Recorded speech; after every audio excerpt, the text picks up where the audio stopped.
channel. But I want you to go and read history. I want you to go and look at the names of the 27 people that Museveni went to the bush with. They all come from the same tribe. Thank you for watching Lango News channel.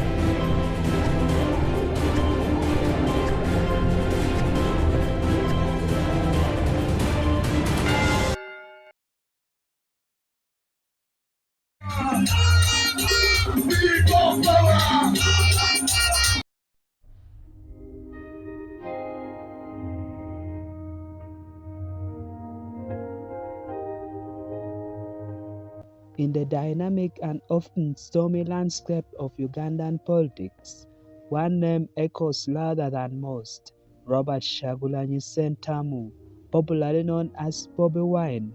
To some, he is the ghetto president, the lyrical rebel who rose from the dusty streets of Kamosha to the grand stage of national politics.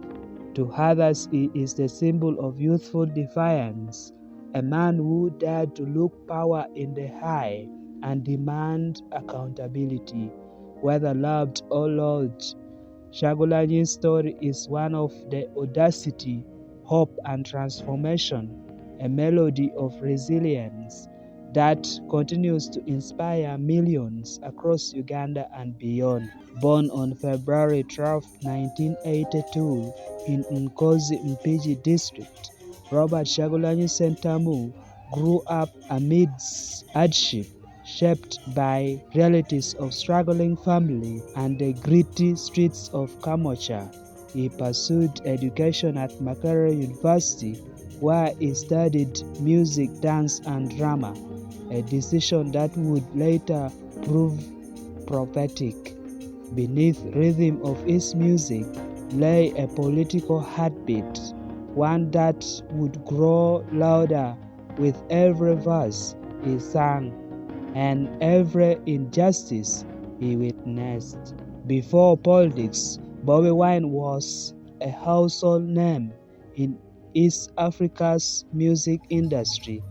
His songs such as Shiwani, Freedom, Time Bomb, and Ebibuzo were not merely entertainment but social commentary. Through his edutainment style, he became the voice of the oppressed, addressing poverty, corruption, and social inequality in melodies that resonated with both elites and the common man. In 2017, his message leaped from the stage to the parliament when he won the Shadondo East by-election as an independent candidate. That victory wasn't just political, it was symbolic. It marked the rise of a new movement grounded in youth energy, people power, and fearless activism.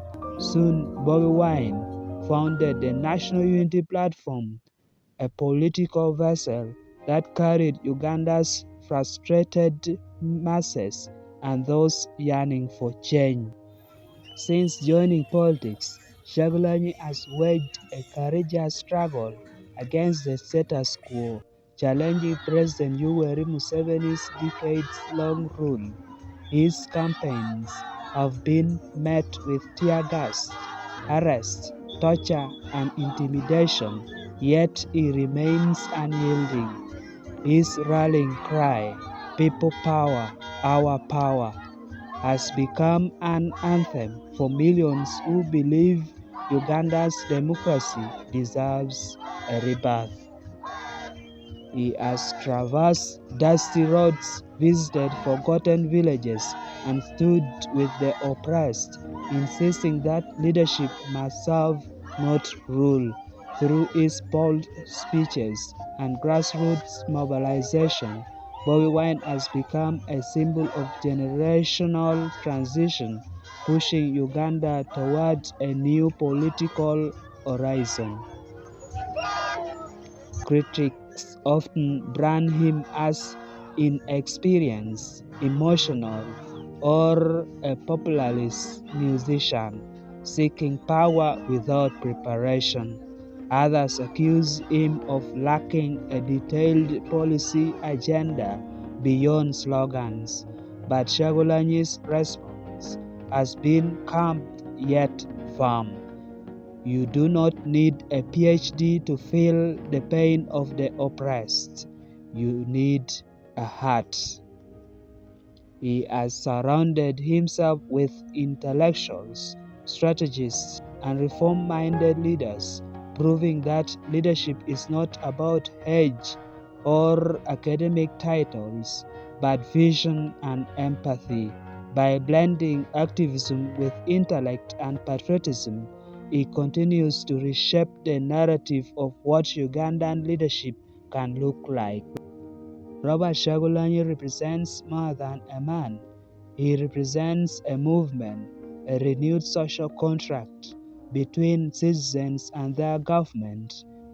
His message of unity, equality, and accountable governance cuts across tribal, religious, and regional lines. Unlike traditional politicians bound by patronage, Bobi Wine appeals to moral conscience of the people. He speaks to the unemployed graduate, the struggling farmer, the silenced artist, and the forgotten villager. His promise is simple yet powerful, a Uganda that works for all, not a privileged few. For many, he embodies the long-awaited generational change, a bridge between the old guard and the digital era youth who make up over 70% of Uganda's population. NUP's campaign blueprint emphasizes national reconciliation and inclusivity. Bobi Wine has often said, "We may speak different languages, but we feel the same pain." His rallies attract Ugandans from every corner: Baganda, Banyankole, Iteso, Asholi, Lao, Busoga, and more, proving that his message transcends identity politics. Through initiatives that promote civic education, dialogue, and peaceful resilience, he aims to rebuild trust in democratic processes and restore hope among citizens disillusioned by decades of political dominance. As Uganda heads toward the 2026 general elections, political analysts predict that Bobi Wine will remain a formidable challenger to the ruling establishment. His popularity among the youth, urban dwellers, and sections of rural population position him as a strong contender, though institutional barriers and state machinery may pose hurdles. If the electoral process is free and fair, Kyagulanyi could command between 40 to 55% of the population vote, a figure that would send shockwaves through Uganda's political hierarchy. Even if victory eludes him, his campaign is already reshaping Uganda's political consciousness and inspiring a new generation of leaders. Robert Kyagulanyi Ssentamu's journey is more than politics.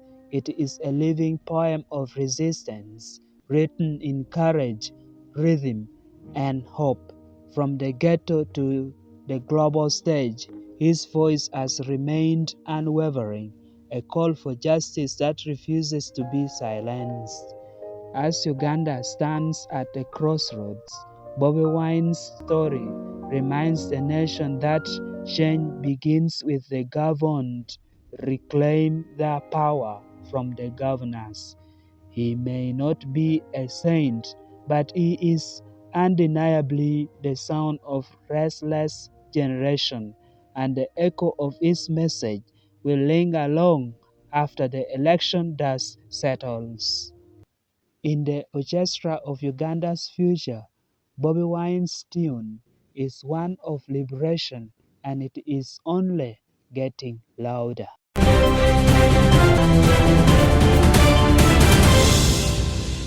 Thank you for watching Lango News channel. Please subscribe for more updates.